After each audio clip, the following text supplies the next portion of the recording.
You know, this is a show, we never thought it would make it 17 years, but here we are, that talks about fungus. How do you sell fungus causing illness for 17 years? We must be onto something. Fungus makes a poison called a mycotoxin. At the end of the show, I've uncovered some things that are just going to blow your mind, so stay tuned. As we open the show, what causes diabetes? We don't have any idea. Maybe we do. Then in the middle of the show, I'm joined by my good friend Annie Brandt. She wrote this book, The Healing Platform. She was diagnosed many years ago with cancer, was given a short time to live. The book, I wanted to put her on. The book is amazing. And then Kyle and I, Kyle is going to give a little motivational minute for you in today's show. And then chimichangas, if I can say that word, all that and more on Know the Cause. My name is Doug Kaufman. For the past 40 years, I've dedicated my life and even my career to finding the root cause of disease. Join me in a team of physicians, pharmacists, and scientists, and soon you too will know the cause.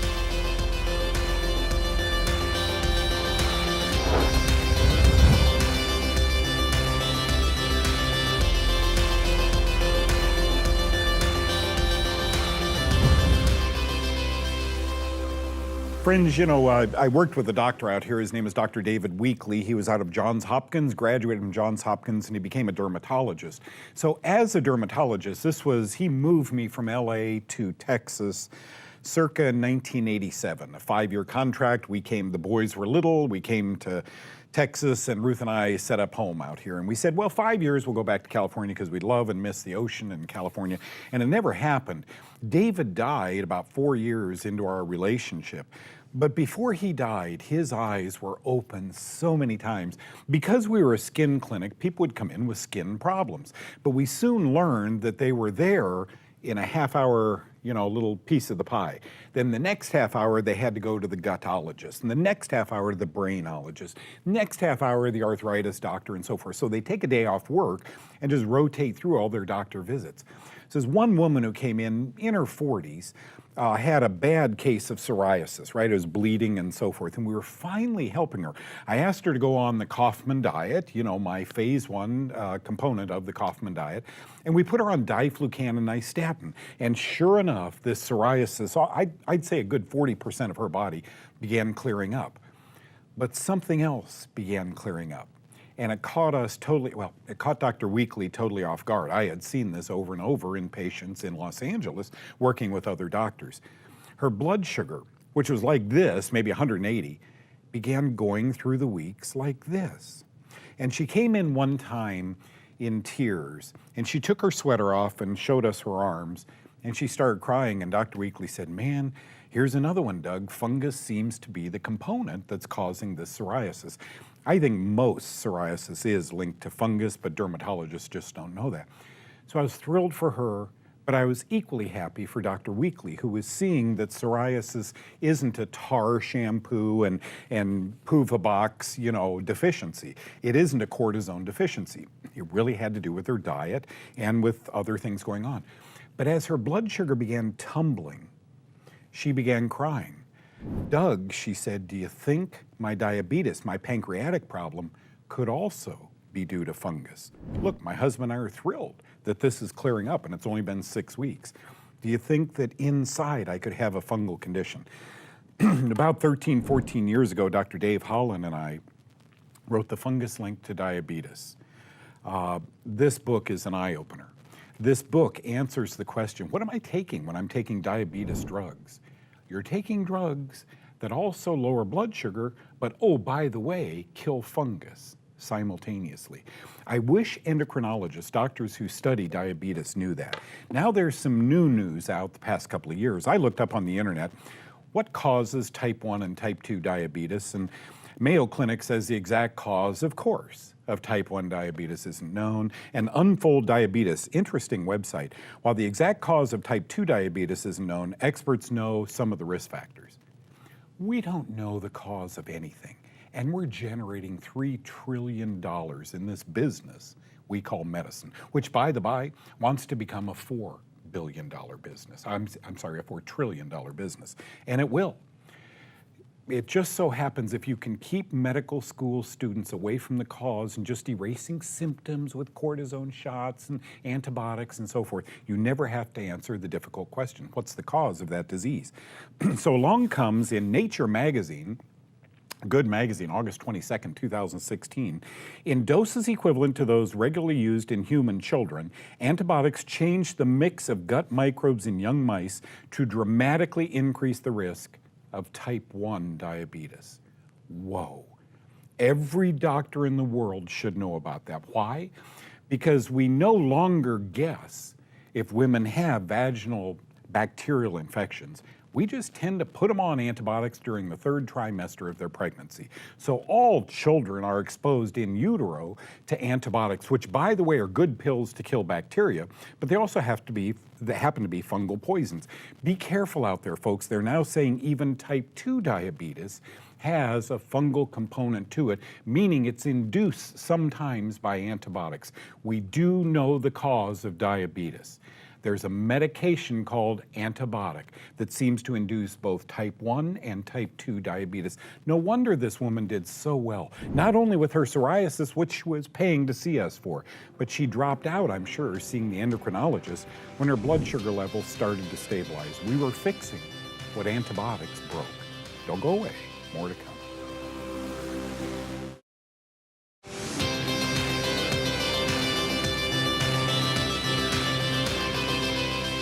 Boy, do I have a treat for you guys. A couple of months ago, look, I read for a living. You know, you've seen the seminars I attend and all the studying I do and so forth.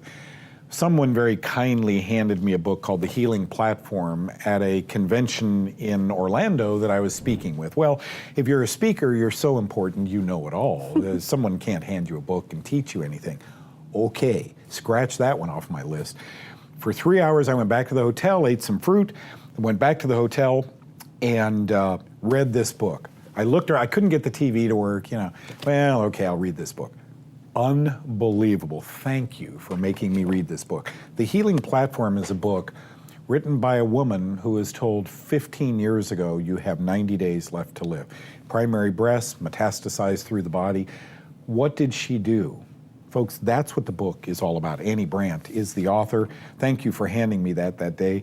Annie and I have known each other a couple of years. As a matter of fact, she puts on, I think, one of the finest seminars. She calls it a summit in San Diego, California, both to physicians and to the lay public, those of us with cancer or without cancer, those of us who want to learn from various disciplines.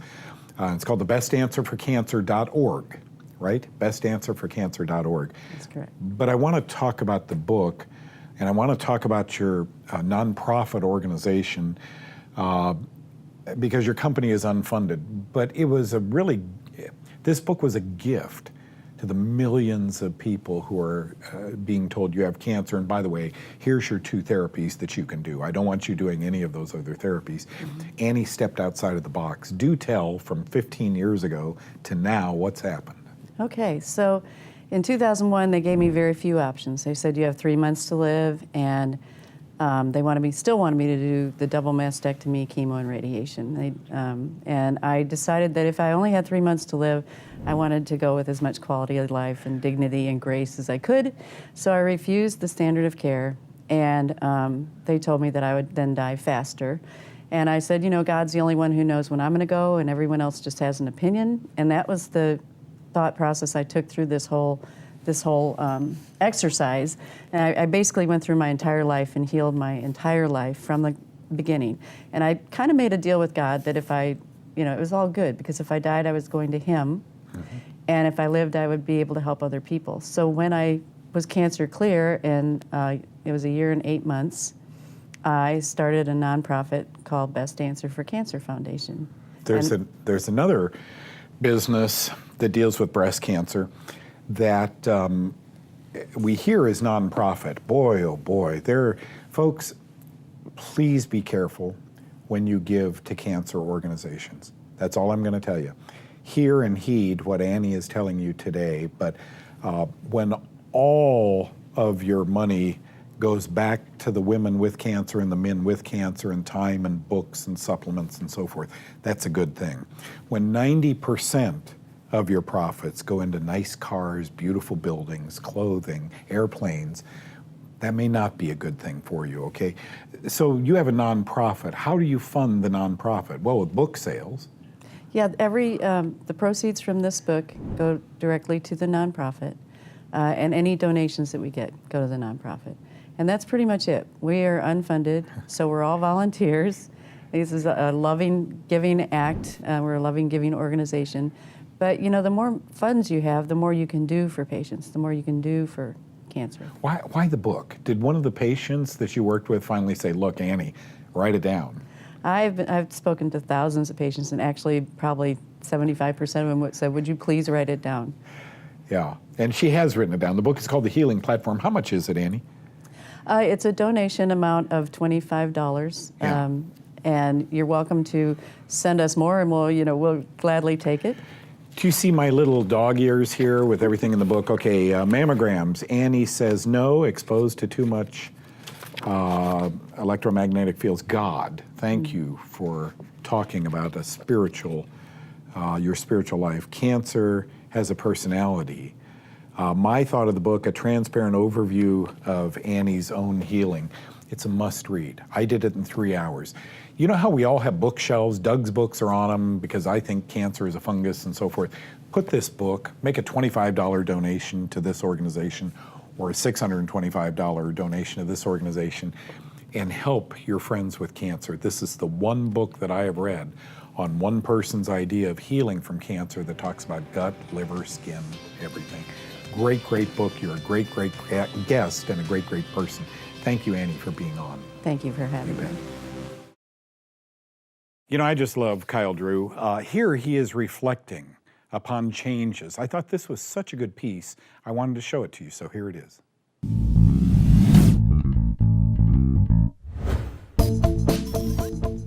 I got to be the bearer of bad news, and please don't take this as a negative, but I just want you to hear me out. One of the most important concepts in natural health is the concept of prevention. Guys, I don't like to chase after symptoms with supplements or diet or exercise. What I like to do is stay ahead of symptoms with diet, exercise, and supplements. But I have to tell you, in all of my years of doing nutrition counseling and in the decade that I've done Know the Cause, I've talked to thousands of people. And do you know that I have not been able to successfully encourage even one person to prevent disease from happening? 100% of the time, people come to me when they are ready to change after symptoms occur.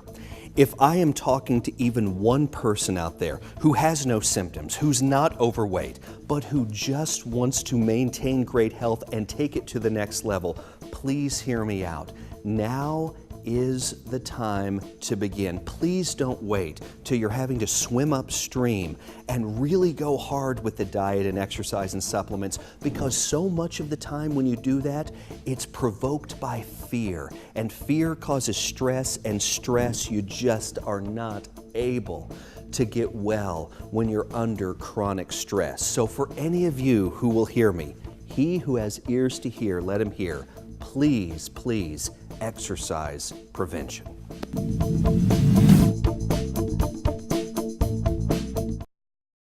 Kyle, that was really good. So many Americans take the same pill every day and expect a different result. Okay, so thank you. Now, into the kitchen we go, and we're gonna eat chicken chimichangas. I can't say the word, but I can eat these bad boys. Watch this.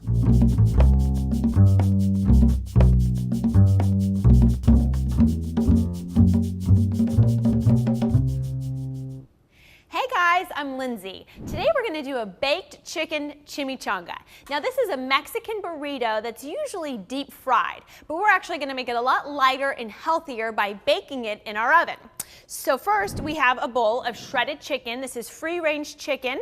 We're going to add some yummy seasonings like cumin and oregano. We're gonna add in some salsa. This is about 3/4 cup. You can use spicy or mild, it's up to you. Whatever your preference is. We have green onions, that's 2 green onions sliced up. And then we're going to add some goat cheese to this. If you wanted to do phase 1, if you're strictly phase 1, then just leave the goat cheese out. Or if you're phase 2, you can add in the goat cheese. The goat cheese is going to melt and kind of make it creamy and gooey on the inside after it's baked. We're just going to toss all of this together. It's really simple, and there really is so many options for the filling that you can do with this chimichanga. You can use whatever type of cheese. That's, of course, phase 2 or phase 1 approved, vegetables, different meats. The options are endless. Okay, everything's nice and combined. Next, we're going to bring our pan over and grab a guiltless tortilla. These are seed tortillas. They're phase 1 approved. There's no yeast in these. And as you can tell, they rolled and fold really easily. So you don't actually have to soften them up in the saute pan before you use them. They're ready to go and they're not going to break on you. So we're just going to take a couple teaspoons of the filling and put it right in the center of the tortilla. Now you don't want to do too much or it won't fold and stay together. Take just a tiny bit out. All right. Now just go one side, then the opposite, then the end, and just roll it over like a burrito. Make sure I've got room there. Perfect. I'm just going to show you how to do 2, but this should make for about 6, if not more.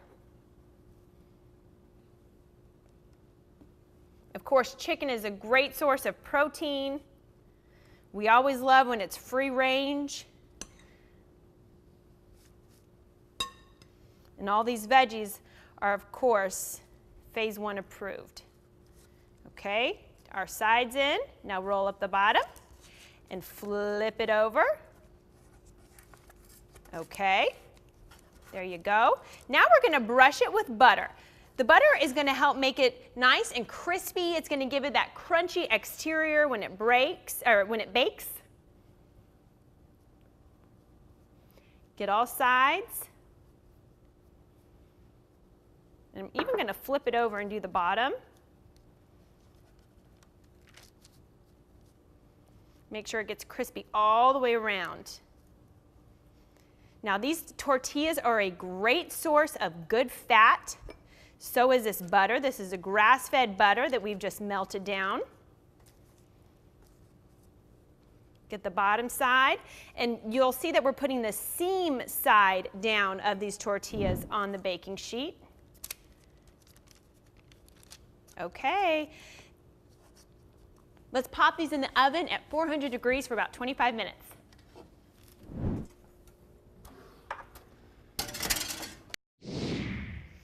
Our chimichangas are done baking in the oven. They were at 400 degrees for about 22 to 25 minutes. Just make sure to keep an eye on them and you can gauge when they're done.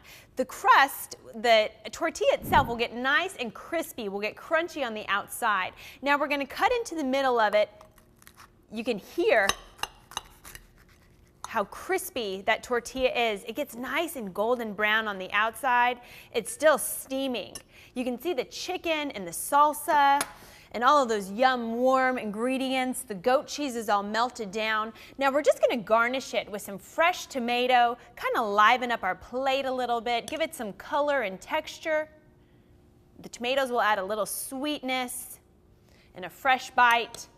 Same thing with the shredded spinach we have here. Just adds a little color and makes it vibrant, like a little fiesta on your plate. And then if you'd like to, here's some Greek yogurt. You could dip it in or spoon on a little bite, and some salsa. Again, use whatever you like, whether it's mild or spicy. These are great for a family dinner or serving to guests. It's really fun and just something different, and it's a healthy burrito. Thanks so much for joining us. This recipe will be on the website. Go to knowthecause.com for more phase 1 recipes.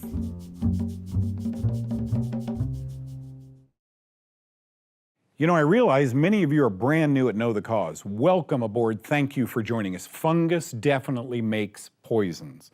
These poisons are called pathogens, right? Guess how toxic they can be. First, a little review. Some fungi make poisons. At least 33 mycotoxins are known mutagens. They mutate our DNA. And folks, what is the cause of autoimmune diseases? Mutated DNA.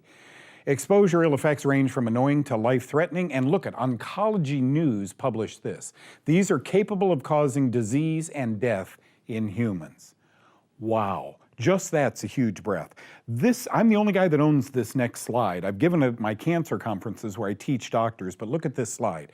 Fungal mycotoxins are capable of being genotoxic, cancer-causing, immunosuppressive, tremorogenic, okay?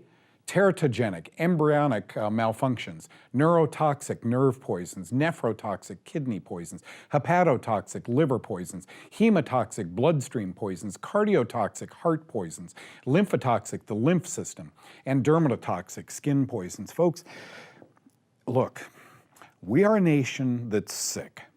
We are running from doctor to doctor to doctor, God bless them, without resolve. We got another doctor lined up. Well, they say I need a mental health doctor to see me. Well, they say I need to be on antidepressants. Well, they say I need stomach surgery, or my hip is old, it needs replacing. Folks, did you see this slide? Look at it one more time. You're only going to see it on Know the Cause, right? They can cause cancer. They suppress your immune system. They can cause the tremors. They poison your nervous system and your kidney and your liver and your heart. Now you may look at disease differently. I don't want you to turn your doctor into a knowledgeable mycologist that studies fungus. Here's the goal of this show. I want you to know the cause. Many of us suffer from these. Few of these are diagnosed. I'll be right back.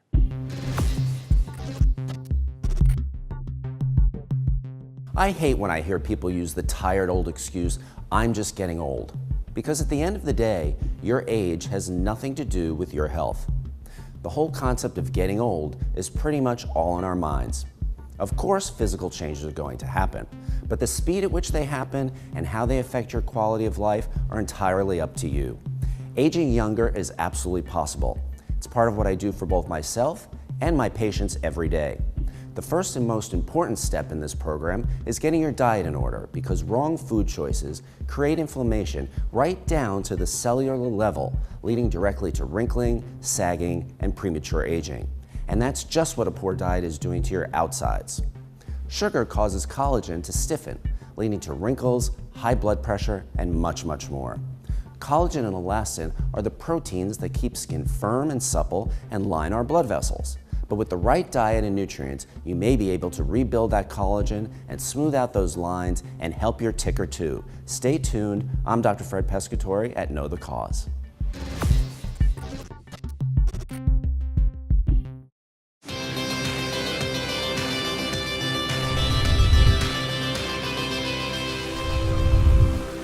Hey, a special thanks to Annie Brandt.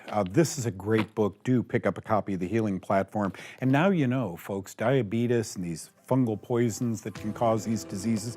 Most importantly, you know from Lindsay how to cook chicken chimney somethings, okay? God bless you. Thank you for joining us. We'll see you next time. Bye-bye.